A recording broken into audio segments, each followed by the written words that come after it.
The Richest Man in Babylon by George S. Clason. Meet the goddess of good luck. If a man be lucky, there is no foretelling the possible extent of his good fortune. Pitch him into the Euphrates, and like as not he will swim out with a pearl in his hand. Babylonian proverb. The desire to be lucky is universal. It was just as strong in the breast of man 4,000 years ago in ancient Babylon as it is in the hearts of men today. We all hope to be favored by the whimsical goddess of good luck. Is there some way we can meet her and attract not only her favorable attention but her generous favors? Is there a way to attract good luck? This is just what the men of ancient Babylon wished to know. It is exactly what they decided to find out. They were shrewd men and keen thinkers. This explains why their city became the richest and most powerful city of their time. In that distant past, they had no schools or colleges. Nevertheless, they had a center of learning, and a very practical one it was. Among the towered buildings in the Babylon was one that ranked in importance with the palace of the king, the hanging gardens, and the temples of the gods. You will find a scant mention of it in the history books, more likely no mention at all, yet it exerted a powerful influence upon the thought of that time. This building was the temple of learning, where the wisdom of the past was expounded by voluntary teachers and where subjects of popular interest were discussed in upon forums. Within its walls, all men met as equals. The humblest of slaves could dispute with impunity the opinions of a prince of the royal house. Among the many who frequented the temple of learning was a wise rich man named Arkath, called the richest man in Babylon. He had his own special hall where almost any evening a large group of men, some old, some very young, but mostly middle-aged, gathered to discuss and argue interesting subjects. Suppose we listen in to see whether they knew how to attract good luck. The sun had just set like a green-red ball of fire shining through the haze of desert dusk, where Arkath strolled to his accustomed platform. Already, full fourscore men were awaiting his arrival, reclining on their small rugs spread upon the floor. More were still arriving. "What shall we discuss this night?" Arkath inquired. After a brief hesitation, a tall cloth weaver addressed to him, arising as was the custom. "I have a subject I would like to hear discussed. Yet hesitant to offer let it seems ridiculous to you, Arkath, and my good friends here." Upon being urged to offer it, both by Arkath and by calls from the others, he continued, "This day I have been lucky, as I have found a purse in which there are pieces of gold. To continue to be lucky is my great desire. Feeling that all men share with me this desire, I do suggest we debate how to attract good luck, that we may discover ways it can be enticed to one." "A most interesting subject has been offered," Arkath commented. "One most worthy of our discussion. To some men, good luck bespeaks but a chance happening that, like an accident, may befall one without purpose or reason. Others do believe that the instigator of all good fortune is our most bounteous goddess, Esther, ever anxious to reward with generous gifts those who please her. Speak up, my friends. What say you? Shall we seek to find if there be means by which good luck may be enticed to visit each and all of us?" "Yeah, and much of it," responded the growing group of eager listeners. Thereupon Arkath continued, "To start our discussion, let us first hear from those among us who have enjoyed experiences similar to that of the cloth weaver in finding or receiving, without effort upon their part, valuable treasures or jewels." There was a pause in which all looked about expecting someone to reply, but no one did. "What? No one?" asked Arkath. "Then rare indeed must be this kind of good luck. Who now will offer a suggestion as to where we shall continue our search?" "That I will do," spoke a well-robed young man, arising. "When a man speaks of luck, is it not normal that his thoughts turn to the gaming tables? Is it not where we find many men courting the favor of the goddess in hope she will bless them with rich winnings?" As he resumed his seat, a voice called, "Do not stop, continue your story. Tell us, did you find your favor with the goddess of the gaming tables? Did she turn the cubes with red side up so you filled your purse at the dealer's expense? Or did she permit the blue sides to come up as the dealer ranked in your hard-earned pieces of silver?" The young man joined the good-natured laughter, then replied, I'm not averse to admitting she seemed not to know I was even there. But how about the rest of you? Have you found her waiting about such places to roll the cubes in your favor? We are eager to hear as well as to learn. A wise start, broke in Arkad. We met here to consider all sides of each question. To ignore the gaming table would be to overlook an instant common to most men, the love of taking a chance with a small amount of silver in the hope of winning much gold. That to remind me of the races but yesterday, called out another listener. If the goddess frequents the gaming tables, certainly she do not overlook the races where the gilded chariots and the foaming horses often far from excitement. Tell us honestly, Arkad, did she whisper to you to place your bet upon those grey horses from Nineveh yesterday? I was standing just behind you and could scare believe my ears when I heard you place your bet upon the greys. You know as well as any of us that no team in all Asia can bet our beloved base in a fair race. Did the goddess whisper in your ear to bet upon the greys because at the last turn the inside black would stumble and so interfere with our base that the greys would win the race and score an unearned victory? Arkat smiled indulgently at the banter. What reason have we to feel the good goddess would take that much interest in any man's bet upon a horse race? To me, she is a goddess of love and dignity, whose pleasure it is to aid those who are in need and to reward those who are deserving.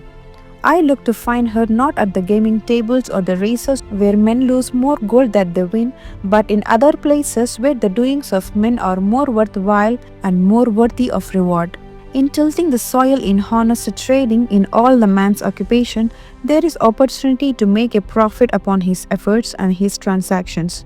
Perhaps not all the time will he be rewarded because sometimes his judgment may be faulty and other times the winds and the weather may defeat his efforts. Yet if he persists, he may usually expect to realize his profit. This is so because the chances of profit are always in his favor. But when a man plays the games, the situation is reversed for the chances of profit are always against him and always in favor of the gamekeeper. The game is so arranged that it will always favor the keeper. It is his business at which he plans to make a liberal profit for himself from the coins bet by the players.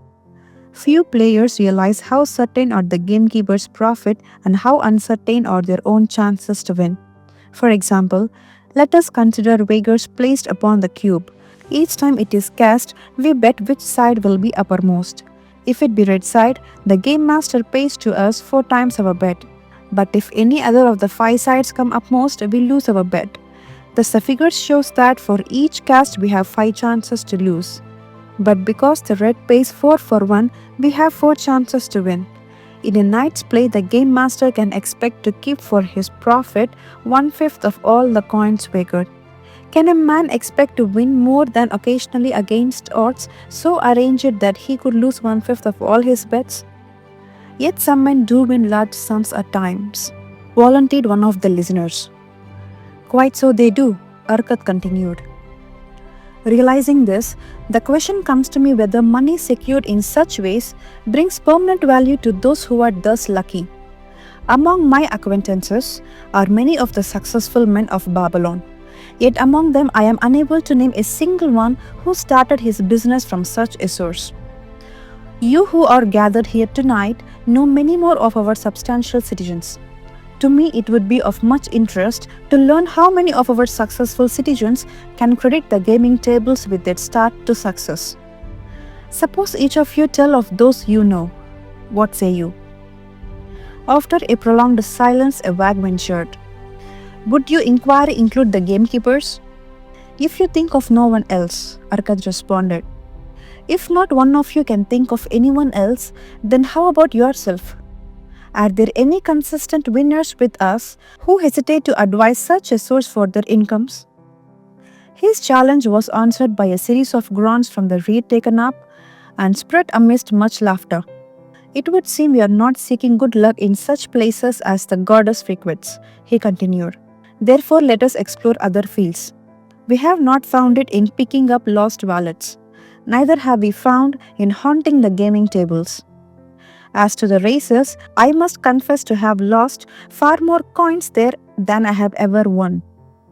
Now suppose we consider our trades and businesses. Is it not natural if we conclude a profitable transaction to consider it not good luck but just a reward for our efforts? I am inclined to think we may be overlooking the gifts of the goddess. Perhaps she really does assist us when we do not appreciate her generosity. Who can suggest further discussion? Thereupon an elderly merchant arose, smoothing his gentle white robe. With your permission, most honorable Arkad and my friends, I offer a suggestion. If, as you have said, we take credit to our own industry and ability for our business success, why not consider the success we almost enjoyed but which escaped us, happenings which would have been more profitable? They would have been rare examples of good luck if they have actually happened. Because they were not brought to fulfillment, we cannot consider them as our just rewards. Surely many men here have such experiences to relate. Here is a wise approach, Arkad approved. Who among you have had good luck within your grasp only to see it escape? Many hands were raised, among them that of the merchants. Arkad motioned him to speak. As you suggest this approach, we would like to hear first from you. I will gladly relate a tale, he resumed, that do illustrate how closely unto a man good luck may approach and how blindly he may permit it to escape, much to his loss and later regret. Many years ago, when I was a young man, just married and well started to earning, my father did come one day and urged most strongly that I enter into an investment. The son of one of his good friends had taken notice of a barren tract of land not far beyond the outer walls of our city. It lay high above the canal where no water could reach it. The son of my father's friend devised a plan to purchase this land, build 3 large water wells that could be operated by oxen and thereby raise the life-giving waters to the fertile land. This accomplished, he planned to divide into small tracts and sell to the residents of the city for her patches. The son of my father's friend did not possess sufficient gold to complete such an undertaking. Like myself, he was a young man earning a fair sum. His father, like mine, was a man of large family and small means. He therefore decided to entrust a group of men to enter the enterprise with him. The group was to comprise 12, each of whom must be a money earner, and agreed to pay 1/10 of his earnings into the enterprise until the land was made ready for sale. All would then share justly in the profits in proportion in their investments. You, my son, spoke my father to me, are now in your young manhood. It is my deep desire that you begin the building of a valuable estate for myself that you may become a respected among men. I desire to see you profit from your knowledge of the thoughtless mistake of your father. This do I most ardently desire, my father, I replied. Then this do I advise.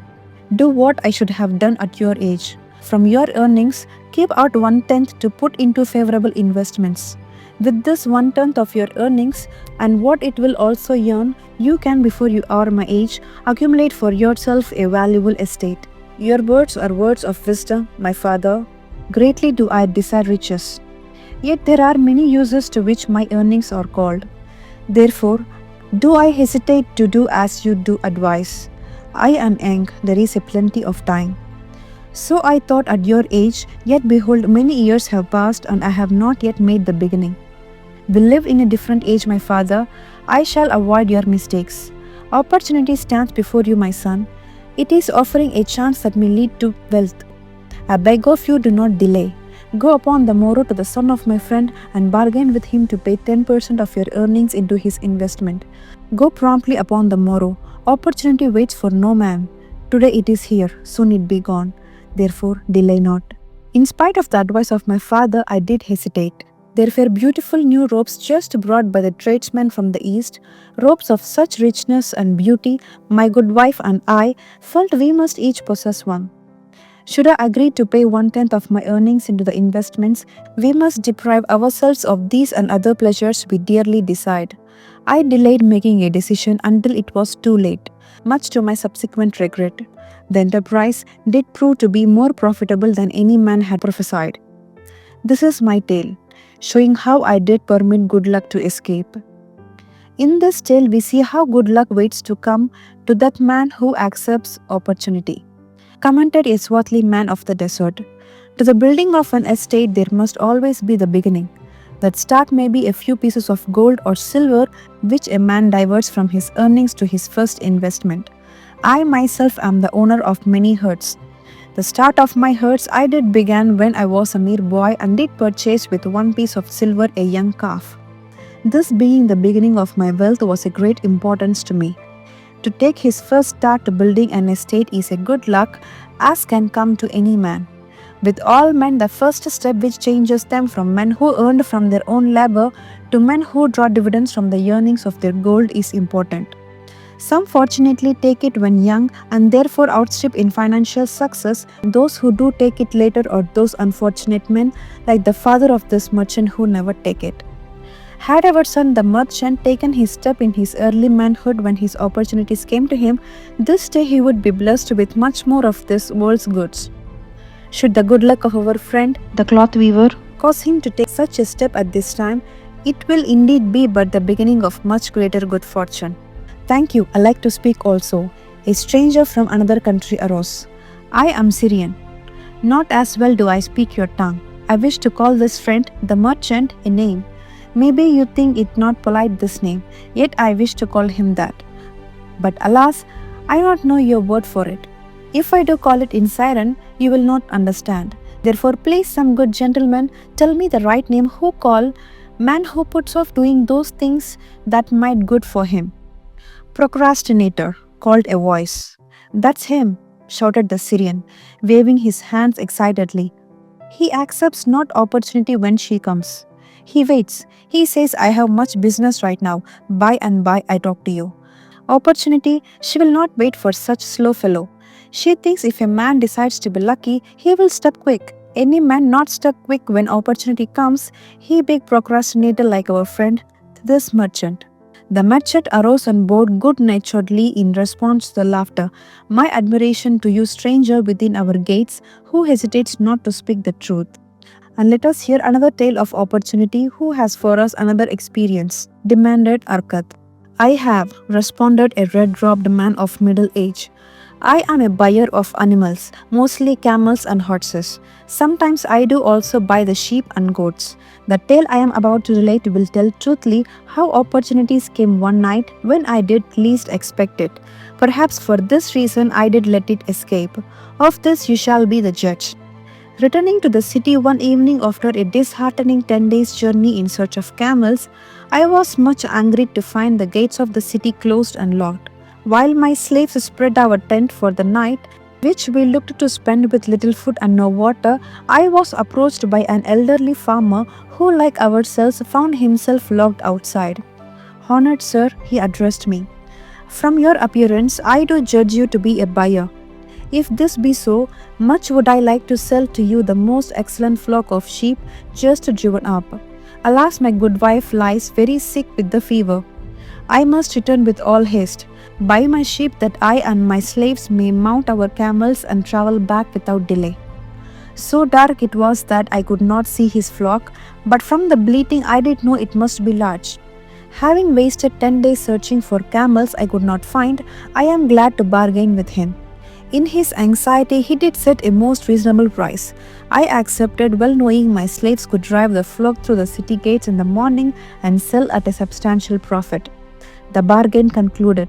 I called my slaves to bring torches that we might count the flocks, which the farmer declared to contain 900. I shall not burden you, my friend, with a description of our difficulty in attempting to count so many 30 restless milling sheep.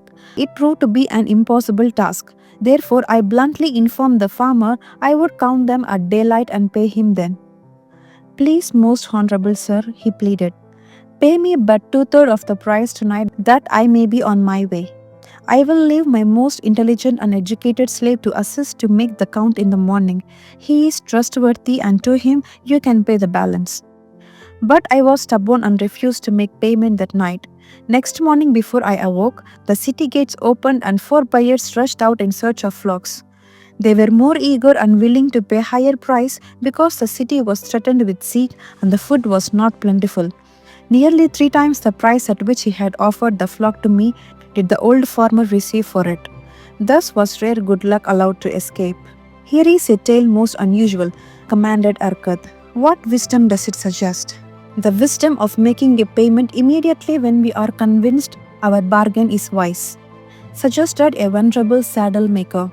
If the bargain be good, then do you need protection against your own weakness as much as against any other man? We mortals are changeable. Alas, I must say, more apt to change our minds when right than wrong. Wrong we are stubborn indeed. Right we are prone to vacillate and let opportunity escape. My first judgment is my best. Yet always have I found it difficult to compel myself to proceed with a good bargain when made. Therefore, as a protection against my own weakness, I do make a prompt deposit thereon. This to save me from later regrets from the good luck that should have been mine. Thank you. Again I like to speak. The Syrian was upon his feet once more. These tales much alike. Each time opportunity fly away for same reason.